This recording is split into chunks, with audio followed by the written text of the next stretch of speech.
அஸ்ஸலாமு அலைக்கும். Welcome to லியா உலகம். இன்றைக்கி சுவையான கிரில்டு பைனாப்பிள் எப்படி செய்யலான்னு பார்க்கலாம். இதுவரை எங்கள் சேனலை சப்ஸ்கிரைப் பண்ணாமல் இருந்தீங்கன்னா சப்ஸ்கிரைப் பண்ணுங்கள், லைக் பண்ணுங்கள், ஷேர் பண்ணுங்கள், கமெண்ட் பண்ணுங்கள். மறக்காமல் பெல் ஐக்கான் பட்டனையும் அழுத்துங்க. நான் இன்றைக்கி பைனாப்பிளை தோல் எடுத்துட்டு இதே மாதிரி நீளமாக கட் பண்ணி வச்சுருக்கேன். அப்போ தான் நம்ம கிரில் பண்ணும்போது இது வசதியாக இருக்கும். இதேமாதிரி பீஸாக போட்டிங்கன்னா. இப்போ பெரிய ஒரு பாத்திரம் எடுத்துங்க. பெருசாக இருந்தால் தான் நம்மளுக்கு மசாலா போட்டு பரட்டுறதுக்கு ரொம்ப ஈஸியாக இருக்கும். 1 டேபிள் ஸ்பூன் மிளகாய்த்தூள் சேர்த்துங்க. 3/4 டேபிள் ஸ்பூன் வெள்ளை மிளகு சேர்த்துங்க, அதாவது white pepper. 3/4 table spoon chaat masala சேர்த்துங்க. தேவையான அளவு உப்பு போட்டுங்க.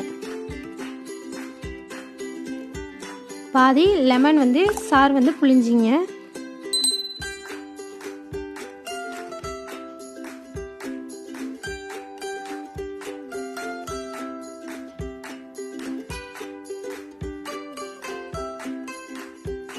இது கூட ஒரு 3-4 டேபிள் ஸ்பூன் தண்ணி சேர்த்துங்க.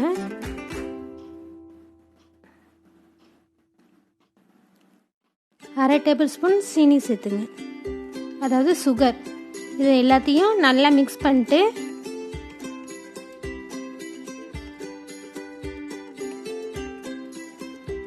தண்ணி பத்தனால ஊற்றுறேன். நல்லா மிக்ஸ் பண்ணிட்டு நம்ம பைனாப்பிளை போட்டு இல்லை ஃபுல்லாக பரட்டிடுங்க. இந்த மசாலா ஃபுல்லாக பைனாப்பிளில் படுற மாதிரி நீங்கள் நல்லா பரட்டி எடுத்து வச்சிங்க.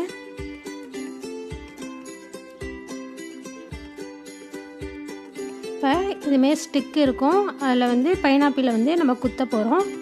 எதுக்காகனா நம்ம கிரில் பண்ணும்போது நம்ம திருப்புறதுக்குலாம் இந்த ஸ்டிக்கு வைக்கிறதுனால நம்மளுக்கு ரொம்ப ஈஸியாக இருக்கும்.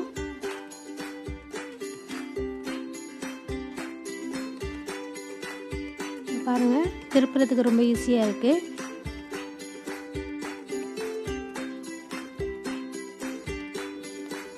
இது ஒரு 10 நிமிஷம் ஊறட்டும்.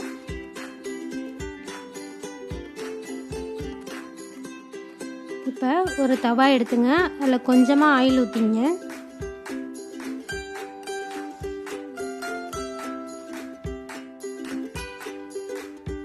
இந்த பைனாப்பிளை வச்சு நம்ம ஃப்ரை பண்ண போகிறோம். ரொம்ப ஃப்ரை பண்ணணுன்னு தேவையில்லை, லைட்டாக ஃப்ரை பண்ணால் போதும்.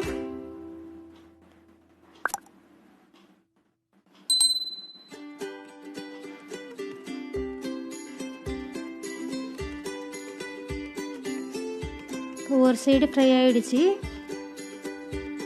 இன்னொரு சைடு இதை திருப்பி வைங்க.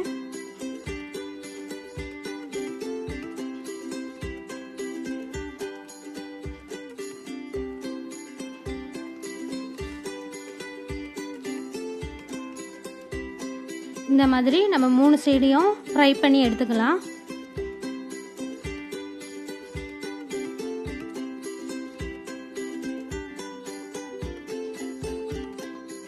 பாருங்க, 3 சைடும் ஃப்ரை ஆகிடுச்சு. பார்க்குறதுக்கு சூப்பராக இருக்குது. இது கண்டிப்பாக ட்ரை பண்ணி பாருங்கள். எப்போதும் பைனாப்பிளில் நம்ம ஜூஸ் போடுவோம், இல்லை நார்மலாக ஃப்ரூட்ஸாக சாப்பிடுவோம். இது மாதிரி நீங்கள் செஞ்சு சாப்பிடுங்க, ரொம்ப டேஸ்ட்டாக இருக்கும். இந்த வீடியோ பிடிச்சிருந்துச்சுன்னா லைக் பண்ணுங்கள், ஷேர் பண்ணுங்கள். தேங்க்ஸ் ஃபார் வாட்சிங்.